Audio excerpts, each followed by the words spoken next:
Welcome to Come to the Brink. I'm Zoe Flowers, and this is a space for those of us navigating profound life changes like loss, trauma, caregiving, and transformation. It's about what happens when everything you thought was solid crumbles beneath you and you're forced to rebuild. If you've ever felt like you're standing on the brink, this is the space for you. Welcome. When we arrive to the work, certain ingredients are present. In alchemy, this is known as prima materia, our starting point, or first material. It may not be the glistening beginning we envisioned, but the alchemist must be rigorously honest with their starting point. We must start at what is. That is our first step in the alchemical process. We cannot pretend salt is silver or that grief is gratitude. What fills our laboratory may be the fire of jealousy, the facade of perfectionism, the tangle of an affair, the ungraspable void of losing a loved one. It could be numbness and disconnect. It could be the excitement of a new love or an upcoming decision. Everything is an ingredient in the work. Regardless of its nature, our work begins when we acknowledge what needs tending to. The material becomes our teacher. We recognize its benevolent nature and listen to its longing. And in doing so, alchemy occurs. And that is a reading from The Wild Unknown, Alchemy Guidebook by Kim Krans. Hey y'all, it's been a while. I feel like I'm always saying it's been a while. I feel like I'm always disappearing and jumping back in. But yeah, I'm jumping back in with a new podcast, right? Welcome to the Brink. Come to the brink with me. It's a new time. It's a new conversation. This is going to be a little different than the Magic Hours podcast. Talking about prima materia, dealing with what is the first material in the alchemic process. So for me, that came in February of 2020 when I packed up my bags and arrived at my mother's doorstep. For those of you that know me, you know that I'm a tarot reader. I am a speaker and author and all of those things, conjure woman, all those things. And I had gotten a sense that COVID was going to be a bad time. So about a week before that international travel ban happened, myself and a friend stocked up on goods. And I packed up my Ford Explorer, which was the truck I had at the time, the car I had at the time, and packed up a bunch of stuff from my Brooklyn apartment, and I arrived on my mother's doorstep, as I said. And she could not believe what she saw. I had so much stuff. And I told her, hey, listen, I hope it's going to be okay, but I feel like it's not. And at the most, I'll be here 4 months. I'll be out of here by April. Well, we know how that went, right? So for a while, it felt like I was just waiting out the pandemic, right? We were waiting out the pandemic together in those early months, playing cards and, just doing all of the things. We all were. We all were doing the best we could to get through that time. Luckily, I had been following what was happening in China, and I had also been following the Doomsday Preppers on YouTube. So it had been for a while. So we had plenty of masks. We were stocked up on that. We had all of the provisions that I had gotten to carry us through the bulk of the pandemic relatively unscathed. Yeah, I just went into survival mode, and my mom just did what 80-year-olds do. She just continued to do her own thing.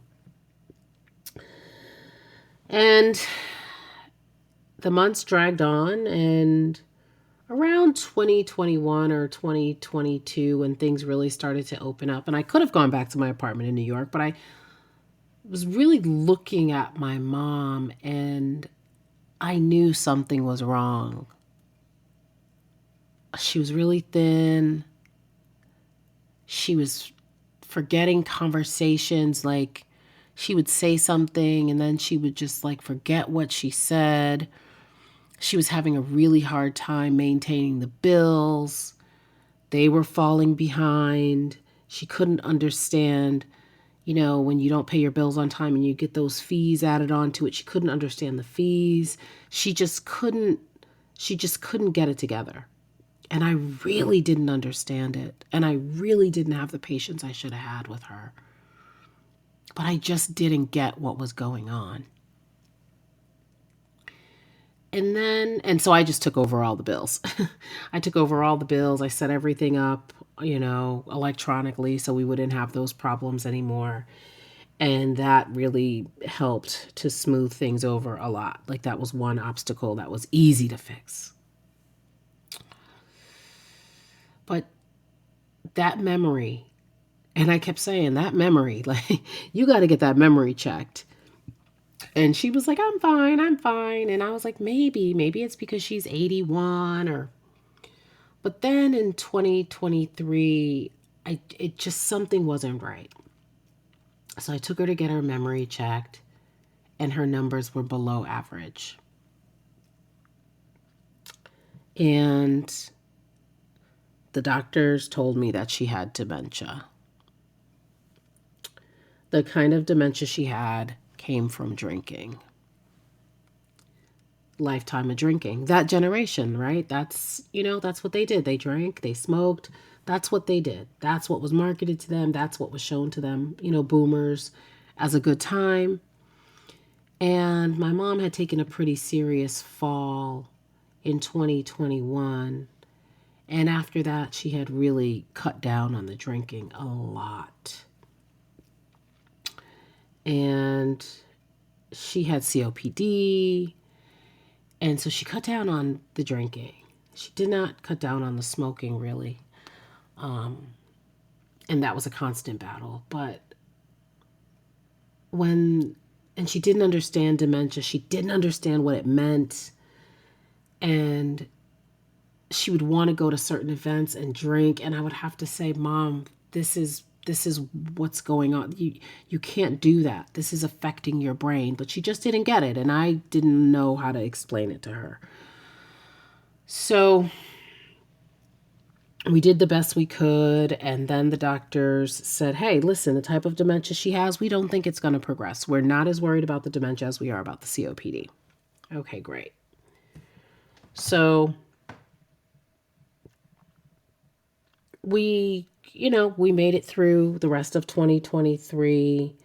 And then in early 2024, something else came along. And if you've been through something like this, you know that grief doesn't wait for death. It starts early. And for me, it started when I realized that COVID wasn't going to be the fourth stint that I thought it would be. Let me just break for a minute and say a little something about my life. I always wanted to live in New York City. From a little kid, I wanted to act, I wanted to sing. There was lots of violence in the home growing up, and Hollywood was my escape. Musicals were my escape. For those of you that may have read my book or seen me speak, you know that I'm a survivor of racial bullying growing up. And entertainment was everything for me. It was either going to be LA or going to be New York. Yes, I worked in domestic violence for a long time, but my heart was always in entertainment. Probably from the time that I was 7 years old. And I'd finally made it to New York City. I'd finally made it to Brooklyn. I had written a play. I was touring that play. I had written a film, wrote it, produced it, funded it, shot it, was having it edited right before COVID. I had written a book. I was touring with it. I had speaking engagements planned. And it was like, finally, it was going to be my turn. And then COVID. All those things stopped. But I was able to work during COVID. My business grew. My healing business grew during COVID. So I put my entertainment dreams to the side, and that was my first grieving, right? And then my second grieving was having to leave New York and be in my childhood state that I had ran away from so many years prior, because there were so many bad memories. Good ones too, but man, a lot of bad ones that maybe we'll talk about if you all care. But now here I was, full-time caretaker. Mom has dementia. I'm living in a place I really don't want to live in. And I'm just trying to make it through. Also do spiritual work. So I had students, spiritual students, and rituals that I was teaching. So I was making it through, and I was okay. I was sad, but I was okay. And just as I was wrapping my head around everything, came the next blow. February 2024, a few weeks before my mom's 83rd birthday, cancer. Urethral cancer. And that was caused by smoking. Oh, I was so mad at her. I was so furious coming home in the car with her. I couldn't even speak to her. Because really and truly, the only things we ever argued about was the smoking and the drinking. I begged her to stop smoking for most of my life. And she just wouldn't. And now she had three COPD, again, also from smoking, but 2 diseases, both preventable, both results of her choices. And the life that I built, that I feel like I clawed my way into, full of art and travel and freedom, little by little, my life was slipping away. And it was replaced by things I never expected because of my mom's choices. And nobody was coming to help. You know, I had some chosen family, but it's my mom. It's my responsibility. And at first, you know, small errands, running errands every day. Like that was my life. My solace was going to the grocery store. It was reminding her about things that she forgot, begging her to bathe, begging her to get out of bed. I didn't know it was the cancer that was fatiguing her. I didn't know. It was doctor's appointments. It was hospital stays. It was begging her to take her medication. and watching her body and her mind wither away. And somewhere in all of that, I lost some pretty big pieces of myself, I think. I became my mom's memory, her fiercest fucking advocate with those doctors, her full-time support. So I really couldn't work. It just was impossible. I just didn't have the energy. And I still had my Brooklyn apartment. So I still had all those Brooklyn bills to pay. But I made it through, thank goddess.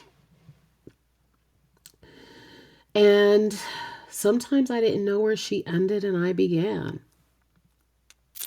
And if I am honest, it's probably been like that for a long time. 5 months after my mom's diagnosis, she was gone. Diagnosed in February, gone by July.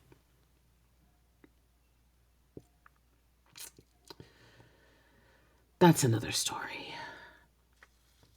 of how her illness went undetected for years by her doctors, despite her complaints to them.